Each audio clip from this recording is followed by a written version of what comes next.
twongeye gushima umwami wacu Yesu kandi tumuha icyubahiro kubw'uyu mwanya wo gusabana nawe tubonye.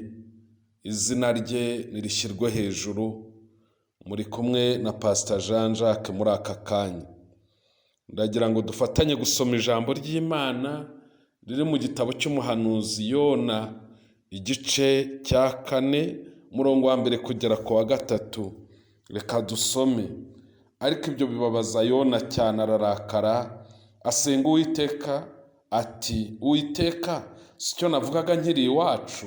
Cyo cyatumye nshoka nkundira i Tarushishi, kuko namenye yuko uri Imana igira ubuntu n'imbabazi, itinda kurakara, ifite kugira neza kwinshi kandi yibuza kugira nabi. None rero Uwiteka, ndakwinginze unyice, kuko gupfa bindutiye kubaho. Imana itugirire neza. Ndagira ngo mu kanya gato tuba dufite tuganire ku ijambo ryo kudatesha agaciro ubuntu bw'Imana, kuko ikibazo Yona cyamurakaje ndetse kigatuma ngo yumva yaniyahura, ngo ni ikintu yari yasobanukiwe, amenya yuko Uwiteka ngo ari Imana ifite imbabazi n'ubuntu bwinshi, ngo itinda kurakara, ifite kugira neza kwinshi kandi ikibuza kugira nabi.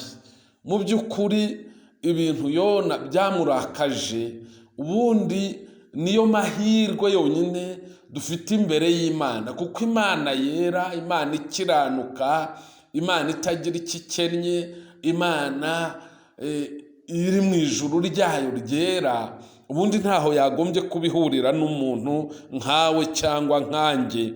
Ariko imbabazi zayo, ubuntu bwayo, gutinda kurakara kwayo, ineza yayo nyinshi, kwibuza kugira nabi, ubundi nibyo bitubeshejeho.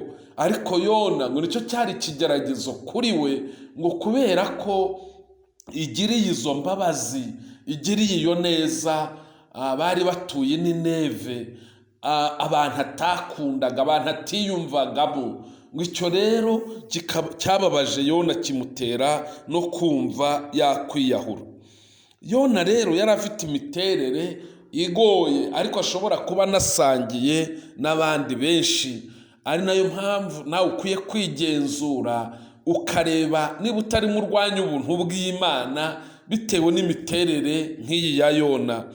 Umwe mu miterere ya Yona yusomye ibye muri ubu buhanuzi bwe, usanga Yona yari umuntu ukunda gucika intege, akarangwa no gucika intege, akabona ibintu birarangiye, akabona ibintu ntibishoboka, akabona ndetse ibintu nta kibasha kujya imbere na kimwe. Ndagira ngo nkubwire mwene data, mushiki wanjye, gucika intege si igisubizo, kandi gucika intege ni impamvu z'uko wirebyeho, warebye ku mbaraga zawe, warebye mu bitekerezo byawe aho kureba ku mitekerereze y'Imana. Ikindi cyari kigose Yona ni ukwikunda.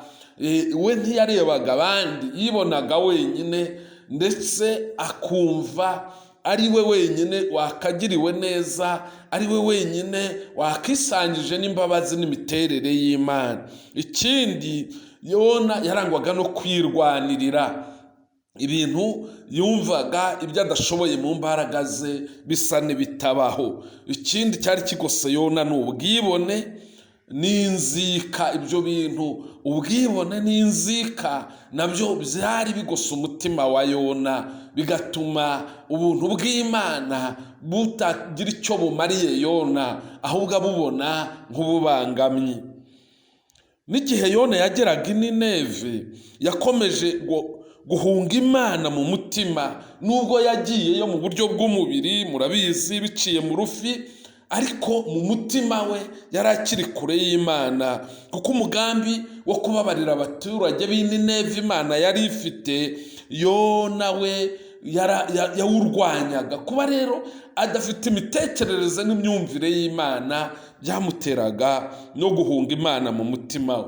Isomo rero dukwiye gukura kuri Yona ni irihe?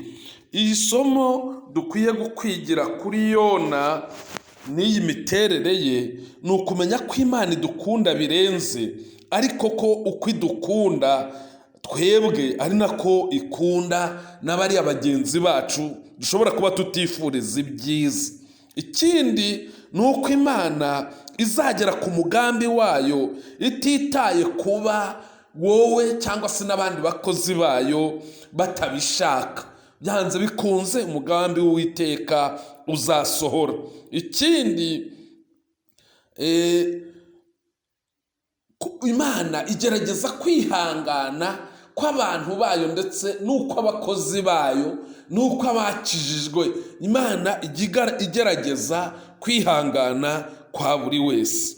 Ku bw'ibyo rero ni ngombwa kunezezwa n'ubuntu bw'Imana no gusobanukirwa agaciro kabwo, kuko imiterere y'Imana ubwayo itugirira ubwo buntu arizo mbaraga zacu, ariyo mahirwe yacu dufite, ahubwo tukayibyaza umusaruro. Aho guhererwa ubuntu bw'Imana kubupfusha ubusa, tukabuteshwa n'imyumvire n'imiterere yacu.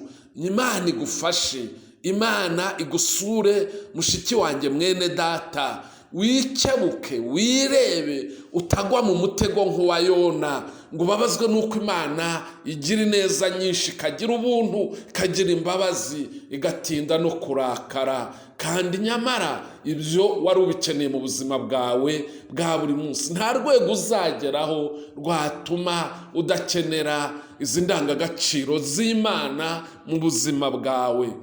Imana iguha umugisha, Imana iguha amahoro, Imana ikurebe neza, kumurikishirize mu maso hayo, amahirwe yayo abane nawe muri byose, mu izina rya Yesu. Amen. Amen.